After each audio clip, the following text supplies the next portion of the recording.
YouTube channel. मैं हूं से, जैसा कि आपने थंबनेल देख लिया है, तो let's move on to our topic. सबसे पहला सवाल कि ये क्रिप्टो करेंसी या बिटकॉइन क्या होता है, और यही सवाल है क्यों, क्योंकि आज के युग में, डिजिटल एरा में, जहाँ पे हर एक चीज डिजिटल हो गई है, तो उस एरा में एक डिजिटल करेंसी की वैल्यू हमारी नॉर्मल करेंसी डॉलर, कुवैत दिनार, यूरो, पाउंड से भी अधिक है।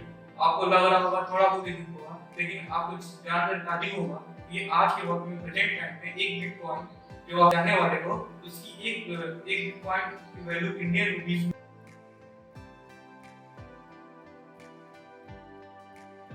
40 लाख अप्रॉक्स प्रेजेंट में चल रहा है।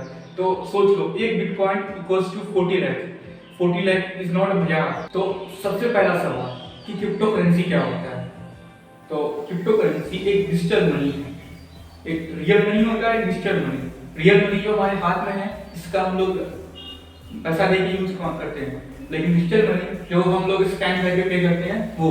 और डिजिटल मनी, तो ये हमारे जो डिजिटल मनी हमेशा हम लोग मोर सिक्योर मानते हैं रियल मनी से, क्योंकि रियल मनी हमारी चोरी हो सकती है, खराब हो सकती है, लेकिन डिजिटल मनी ना चोरी होगी ना खराब होगी।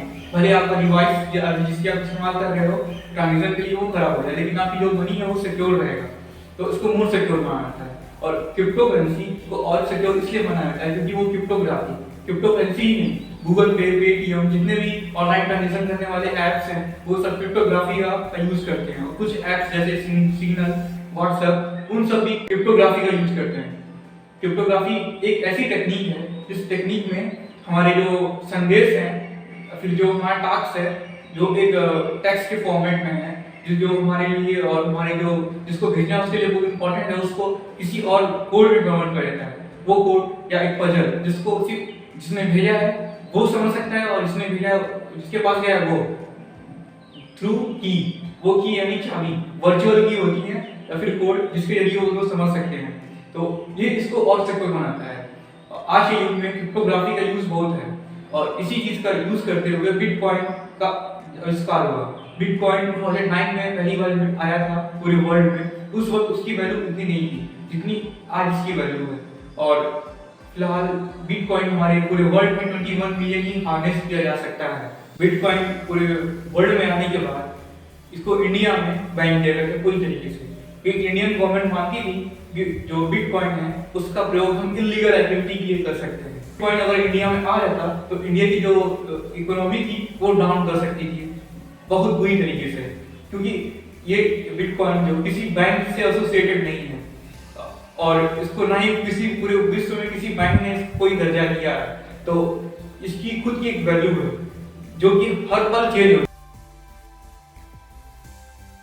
है, तो इसको एक सही वे नहीं माना गया, तो इंडिया में इसको बैन किया गया था।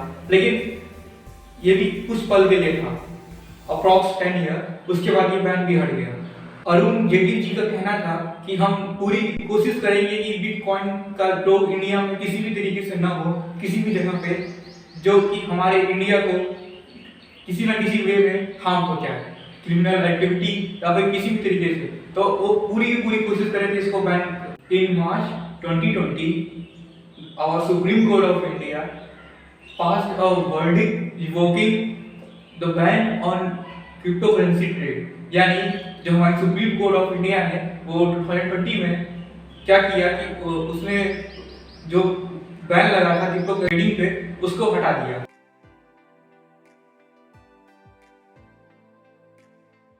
तो उसके बाद क्या हुआ पूरे इंडिया में उसका हाल जानते हैं। 2021 में बिटकॉइन को फिर से बैन कर दिया गया, और इस बार बैन करने के बाद स्टेट बैक्ड डिजिटल मनी जो कि आरबीआई द्वारा इश्यू होगा उसका प्रयोग किया जाएगा बिटकॉइन को बैन करते हुए, क्योंकि बिटकॉइन हमेशा फ्लक्चुएट कर रहा है। जब क्रिप्टो करेंसी ट्रेड लीगल हो गया था भारत में इन मार्च 2020, उसी वक्त पूरे भारत में लॉकडाउन लग गया था। जब भारत में लॉकडाउन लग गया तो पूरी भारत बंद थी। ग्लोबलाइजेशन 2020 में इंडिया में जिस ब्रॉड वे में हुआ उस ब्रॉड वे में कभी नहीं हुआ।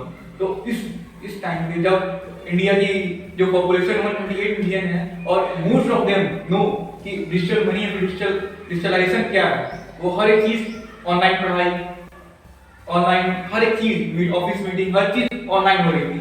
और ऑनलाइन ट्रांजेक्शन भी हो रहे थे, ऑनलाइन शॉपिंग हो रही थी, जो वो भी ब्रॉड वे में। उस वक्त अगर हम क्रिप्टो करेंसी या बिटकॉइन का इंट्रोडक्शन करें तो क्या होगा? इसके लिए उन्होंने हमारे हमारे जाने माने famous YouTubers like carry Minati का कैरीज लाइव चैनल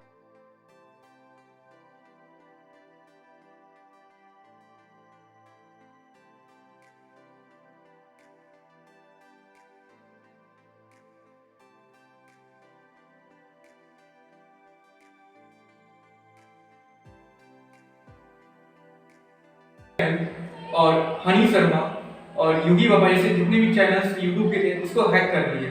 और हैक करने के बाद वहां पर एक ही चीज का प्रमोशंस कर रहे थे, क्रिप्टो करेंसी या बिटकॉइन क्या होता है, इसमें ट्रेड कैसे करते हैं और इसके फायदे क्या हैं।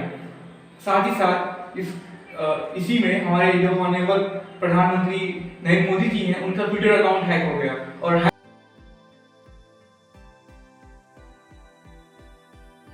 होने के बाद सिर्फ एक ही चीज का प्रमोशन था कि बिटकॉइन में कैसे इन्वेस्ट करना है, मुझे बिटकॉइन में इन्वेस्ट करना है, कैसे सीखना है ये, तो ये सब हो रहे थे। तो सोच सकते हो कि एक हमारे कंट्री का जो सुप्रीम लीडर है उसकी ट्विटर अकाउंट हैक करके कितने लोगों को मालूम चला होगा बिटकॉइन क्या होता है, इसका यूज क्या होता है, जब पीएम मोदी का अकाउंट हैक हुआ होगा। ये तो ये कोई मजाक बात नहीं है। तो कितने लोग इससे अवगत हो गए होंगे। मैं अपनी बात करूं तो मैं 2014 में क्रिप्टो करेंसी क्या होता है मैं जानता था। मुझे उस वक्त कुछ पैसे इन्वेस्ट करने चाहिए क्रिप्टो करेंसी में, लेकिन मैंने नहीं किया। तो अगर किया होता तो आज शायद मैं करोड़पति होता, लेकिन नहीं हुआ। कोई बात नहीं, इस बात का मुझे दुख है। मुझे भी अच्छा लगता है कि डिजिटली इन्वेस्ट करना, लेकिन एक सही वे में। इसलिए आरबीआई ने इसके ऊपर कंसर्न किया और उन्होंने अपना खुद का डिजिटल करेंसी लाने वाला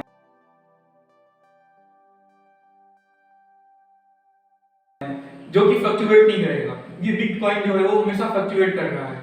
और मेरा मानना ये है कि जो बिटकॉइन है इंडिया में लाने के लिए कोई बहुत सुप्रीम पावर से अपने सुप्रीम माइंड वाले लोग जो थे, जो उन्होंने ऐसा कुछ किया। तो ऐसा नहीं होता किसी चैनल का हैक करके सिर्फ बिटकॉइन का प्रमोशन सीखे।